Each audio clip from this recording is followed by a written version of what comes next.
Salut à tous, c'est Fanny de Lidovox.fr et je suis actuellement à la convention Octogone qui se déroule pour sa 10e édition à Lyon. Et je suis en compagnie de Fawzi Boujida, l'auteur de Twisty. Bonjour Fanny. Bonjour Fawzi. Alors du coup, tu es venu nous présenter donc Twisty, qui est ton dernier jeu sorti chez Djeco. Est-ce que tu peux nous présenter rapidement le principe de Twisty ? Oui, alors Twisty, c'est un jeu dans lequel on va devoir récupérer des jetons aux 7 couleurs de l'arc-en-ciel dans un ordre de gauche à droite. Et pour cela, on va utiliser certains pouvoirs de certaines cases. Là, par exemple, avec un petit détail qui est que le personnage qu'on va déplacer se déplace comme le cavalier au jeu d'échecs, donc en faisant un mouvement de L, donc pour montrer comme ça, ou comme ça. C'est-à-dire 2 cases à la verticale et une case à l'horizontale, ou 2 cases à l'horizontale et une case à la verticale. Et du coup, on va devoir récupérer les couleurs dans l'ordre en utilisant potentiellement les pouvoirs des différentes cases. Là, par exemple, sur cet exemple précis, celle-ci permet d'aller sur une case orthogonale. Donc du coup, si je me déplace sur cette case, je peux rester ici, ou je peux activer son pouvoir. En utilisant son pouvoir, je me déplace vers la rose. Éventuellement, je récupère la rose si j'étais celui-ci. Tac. J'avais pas fait gaffe à la couleur du jeton. Mais donc du coup, en fait, on va devoir récupérer progressivement les différentes couleurs, sachant que les jetons ont les différents pouvoirs. C'est celui-ci permet d'aller sur une case en diagonale, celui-ci sur une case orthogonale, celui-ci permet de rejouer, donc de se redéplacer en L. Ceux qui sont comme ça sont des téléporteurs. Quand on va arriver sur leur case, imaginons par exemple que je me déplace ici, j'utilise son pouvoir, je glisse, j'arrive sur un téléporteur, du coup je peux me téléporter sur celui-ci. Et l'objectif, ça va être d'être le premier à récolter les 7 couleurs et être le premier avec les 7 couleurs à atteindre la case centrale. Il y a un petit twist, d'où sans doute le nom de Twisty. Et ce petit twist va être qu'on va pouvoir piquer des couleurs à ses adversaires en courte partie, en leur sautant sur la tête. D'accord, et est-ce qu'il y a moyen quand même de sécuriser les pièces qu'on a récupérées ? Eh ben, on dirait que tu connais le jeu, puisque effectivement, justement, vu que le jeu est un peu retors et que des fois on se retrouve à jouer avec des gens qui ont pour mauvaise habitude de nous piquer des couleurs qu'on a chèrement gagné, on va avoir la possibilité de se déplacer sur cette case-là, et cette case-là permettra de protéger ces couleurs, sachant que si on en a 5 qui n'étaient pas protégées, on va pour protéger les 5, si on n'en a qu'une, on va en protéger une, etc. Voilà.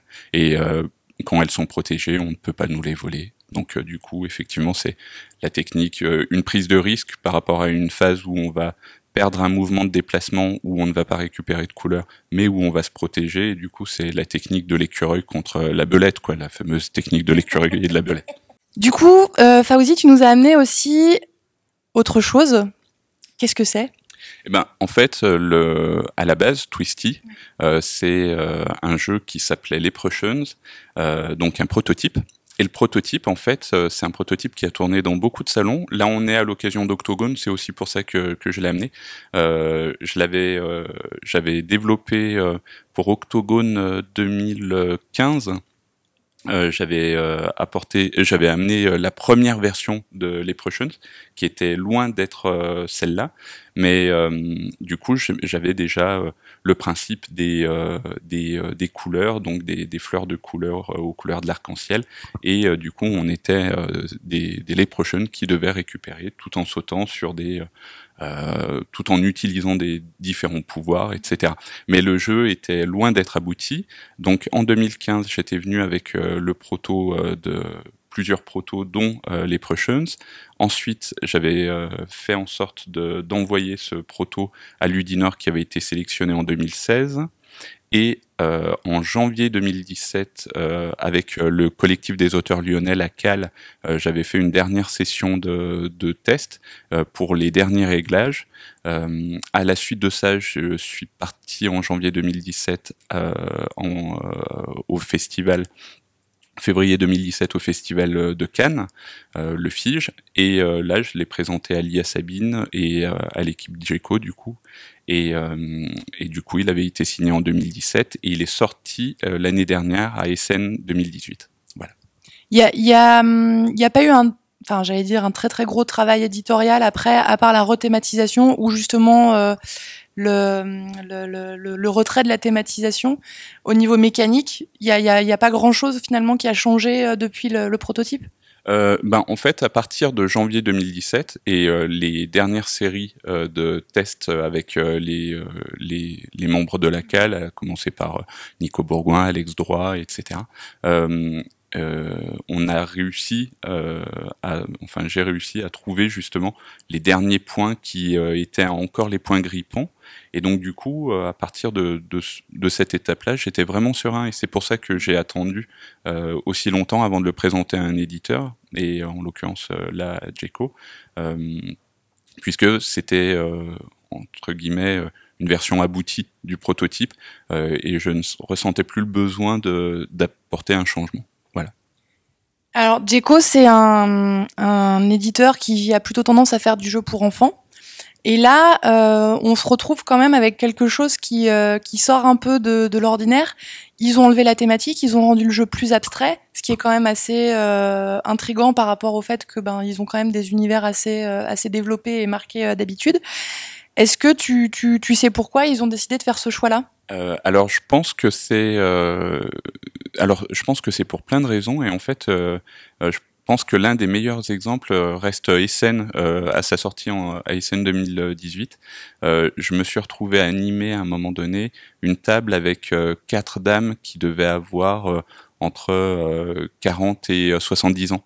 C'était un groupe de dames, je pense de la même famille. Bon, elles étaient allemandes, mon allemand est ce qu'il est. Donc du coup, et le fait qu'elles soient venues, le fait qu'elles se soient assises à la table, le fait qu'elles aient essayé le jeu, je pense que à ce niveau-là, ça a été pour le coup une des conséquences de la ligne éditoriale. Le fait de rendre le jeu abstrait permet sans doute d'augmenter la tranche d'âge des gens. C'est vrai que naturellement, peut-être que ce groupe de dames-là ne serait pas allé sur un jeu qui aurait été thématisé extrêmement enfant.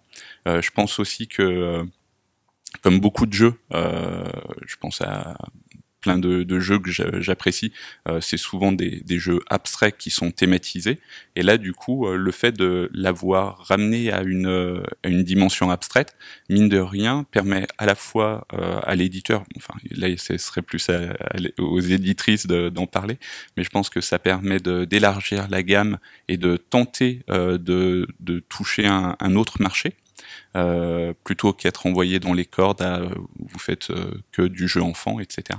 Et de la même façon, et je trouve que c'est très malin, ça a permis sans doute à des gens de venir à la table et de les essayer, et notamment là c'est aussi ce qui est arrivé à Cannes ou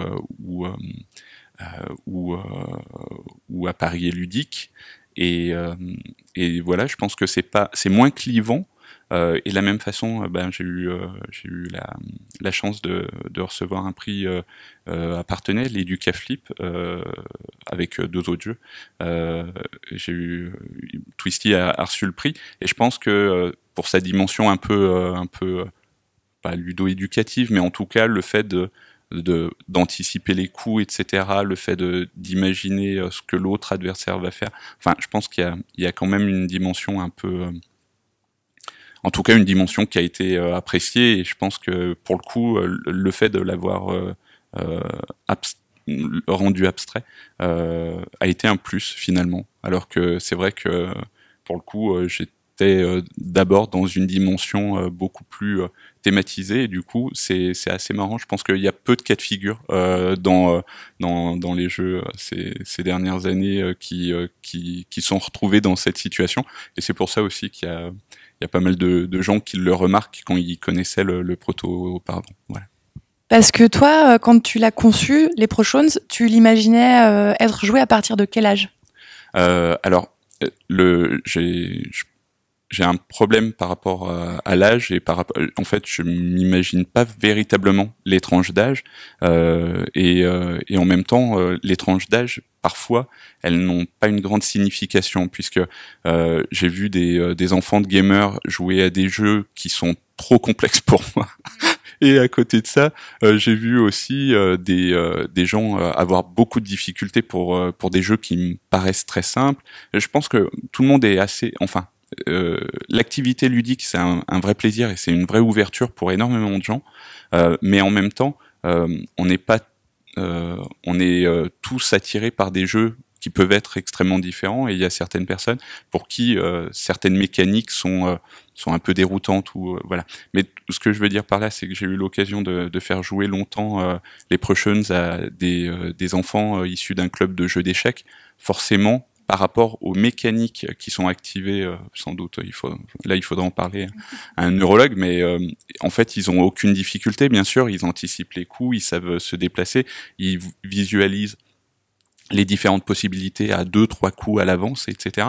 Et à côté de ça, il y a eu aussi le cas de figure où j'expliquais le mouvement donc 2 cases horizontales, une case verticale, ou 2 cases verticales, une case horizontale. Et il y a des gens pour qui il y a un blocage. Donc, au final, oui. Alors, pour répondre plus directement à ta question, effectivement, j'ai pas fixé.